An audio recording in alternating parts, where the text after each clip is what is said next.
Engineering படிப்புக்கான கலந்தாய்வு தேதி எப்போ அப்படின்னு ஜூன் 29ஆம் தேதி சொல்றோம் அப்படிங்கிற தகவலை தான் உயர்கல்வித்துறை அமைச்சர் விஸ்வநாதன் இன்றைக்கு செய்தியாளர் சந்திப்பு மூலமா தெரிவிச்சிருக்கிறாரு.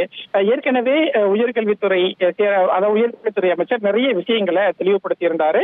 அதுல ஒரு விஷயம் தான் பொறியியல் கல்லூரிக்கான கலந்தாய்வு எப்போ தொடங்கப்படும், எந்த தேதியிலிருந்து அந்த கலந்தாய்வு நடைபெறும் அப்படிங்கிற ஒரு அறிவிப்பை நாங்க ஜூன் 29ஆம் தேதி சொல்றோம் அப்படிங்கிற ஒரு முக்கியமான அறிவிப்பை வெளியிட்டிருக்கிறத பார்க்க முடிகிறது.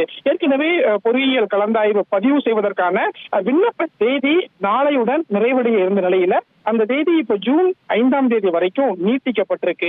மே 3ஆம் தேதி விண்ணப்ப பதிவு தொடங்கிய நிலையில நேற்று வரைக்கும் 2,81,000 மாணவர்கள் விண்ணப்பம் கொடுத்திருக்கிறாங்க.